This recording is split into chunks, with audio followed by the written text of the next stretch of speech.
Q Crew, what's going on? Y'all are back for another dosage of Q Pilled, and in this dose right here, a man says that black women are tired of being the one thing they love, bragging about being strong and independent.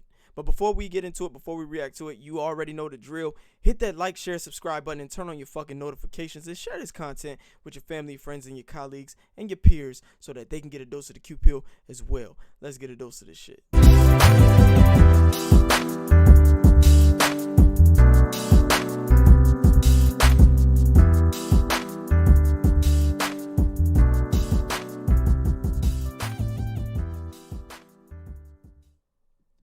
So without further ado, let's take a look at the video of this man stating that black women are tired. Black women are tired. They're tired of being independent. They're tired of being looked at as the strongest. They're tired of having to take care of the kids by themselves. They're tired of bearing all the weight. Don't believe the hype that you see on all of these social media networks. Black women are tired, and the reason why I know this because I talk and have conversations with a lot of black women. But what a black woman really want, she want to be able to go to the soccer games. She want to not have to be the sole leader and sole provider of her family. She want to support the man who God gave her to be with. She want to be a helpmeet. The thing is, she's been placed in this position where she's had to lead. She's had to step up to the plate and become something that she really didn't want to be in the first place. She want to support her man. She want to nurture her kids. She want to nurture her husband while pursuing things that she's passionate about. That's it. It's that simple. The thing is, she just can't find a suitable leader that she trusts to come in and relieve her of these responsibilities so that she can finally get some rest, because that's what she wants. Rest. All right, let's go here to get the bullshit out the way. Black women do not desire to go to soccer games. I don't know who told this motherfucker that. They don't desire to go to soccer games. Black women don't even like soccer. They don't know shit about soccer. Black women do basketball and football and track. That's where we see black people, black Americans predominantly dominating those sports. And the second thing is the guy that God built for them to be with. Black women don't even listen to the word. They don't even abide by the Bible, which says how they should behave and how they should be in the context of romantic relationships. How the fuck they listening to God? How the man that God built? God put 6 billion people on this earth. Half of them are men, and they still struggle to find men.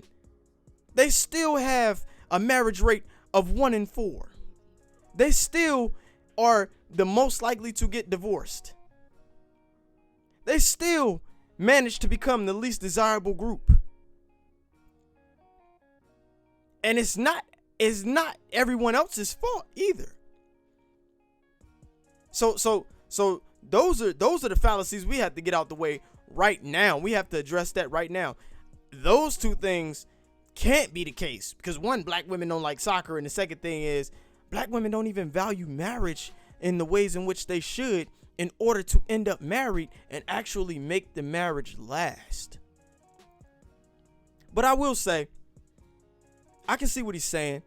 As somebody who actually coaches black women and work with black women as a certified relationship coach, with black women being the predominant demographic that I deal with, because the black women that I actually coach are either married or in relationships and want to continue to be married and be in relationships, or they want to be proactive and improve the way in which they operate so that their behaviors, their mindsets, their mentalities, their attitudes can be conducive to a healthy relationship so that they don't end up being like the women that he's talking about in this video.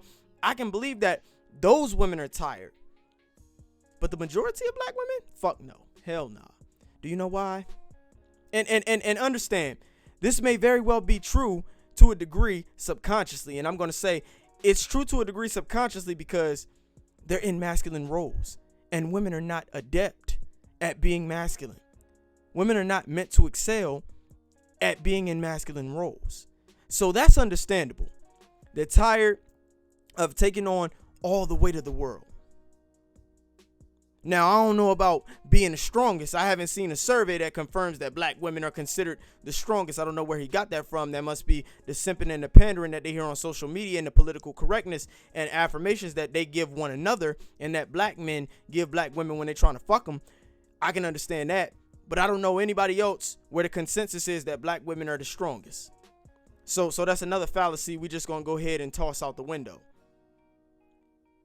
But if they are indeed tired, the ones who continue to say, I don't need a man, not smile when men approach him, give men scuffs and dirty looks when they attempt to talk to him, curb the college educated men, the doctors, the lawyers, the CEOs, the blue collar black men, curb these black men who make an honest living and go reproduce with the black men who are in the streets and in prison, who are felonious, have criminal records, and then complain that they tired of being in the house alone when you dated a man who does nothing but maximizes his chances of ending up behind bars or 6 feet under.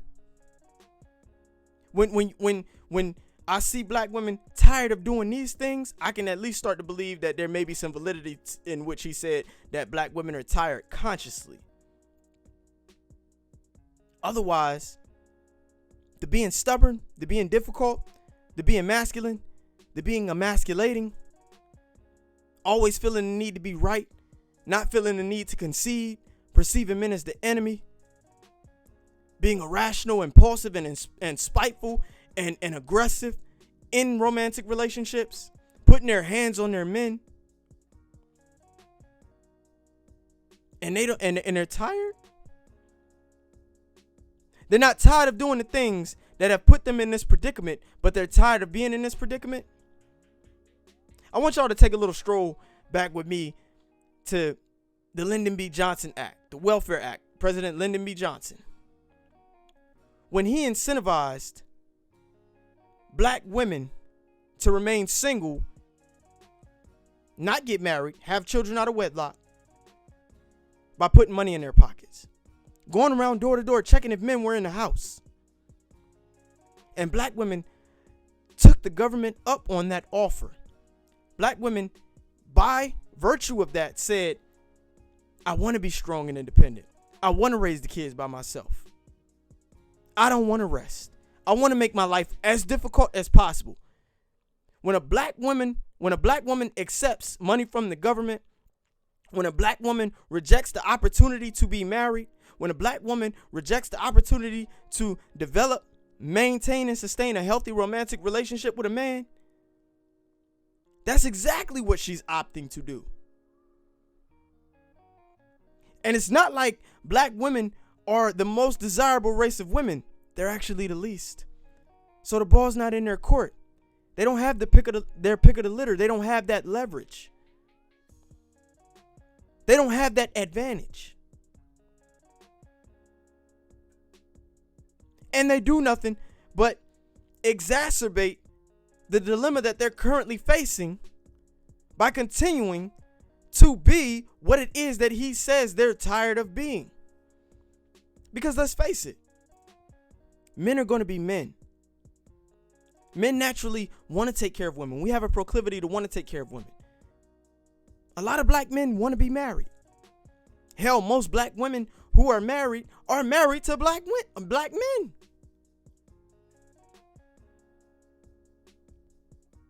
But then you have a significant percentage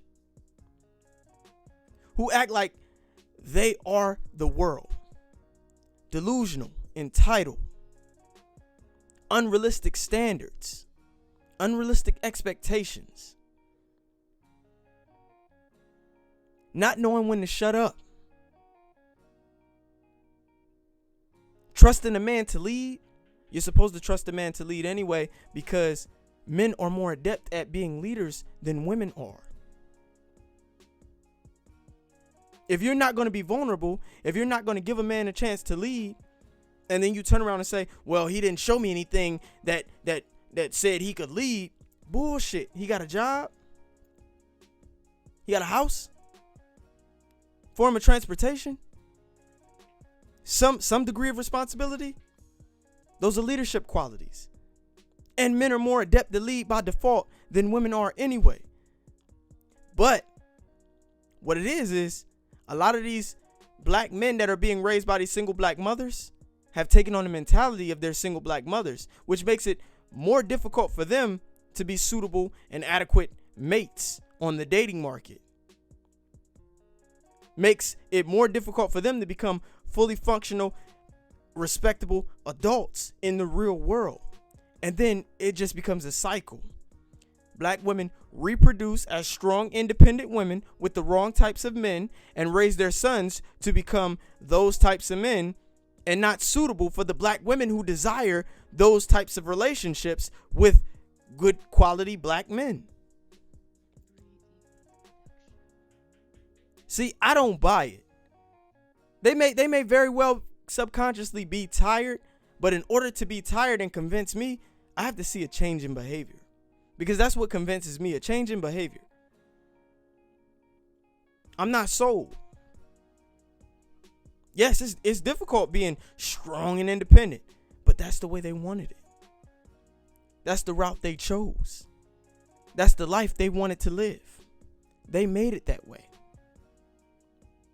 And if they would just step back and have some accountability, engage in some introspective assessment, they would see that. We act like somebody put black women in this situation against their will. No, black women put themselves in that situation willfully, willingly. So if they're really tired, they would act like they're tired. They want to be a nurturer, a helpmate, then they would value those things. They want to be a wife, they would value feminine qualities. They wouldn't promote being strong and independent. They wouldn't promote the idea of not needing a man. They'd be interdependent.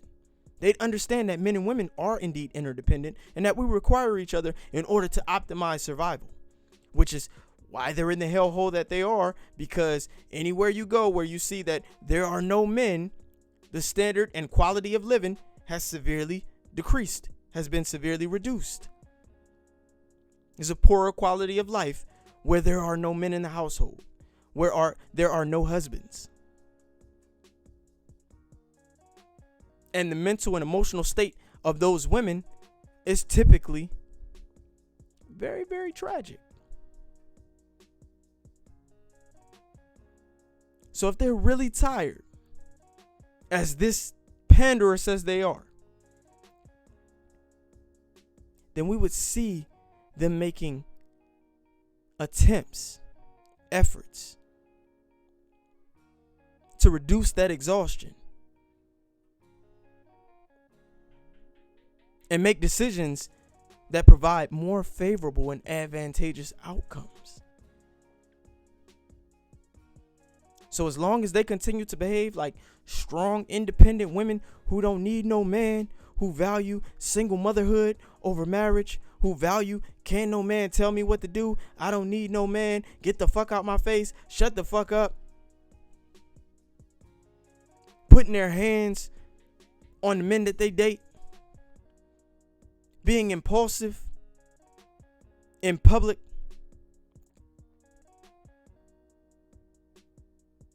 demonstrating repugnant ideals, beliefs, and attitudes, especially when it comes to a healthy relationship, promoting relationship satisfaction and longevity, and they continue to do the opposite of those things, demonstrate the opposite of those things, then we're not sold.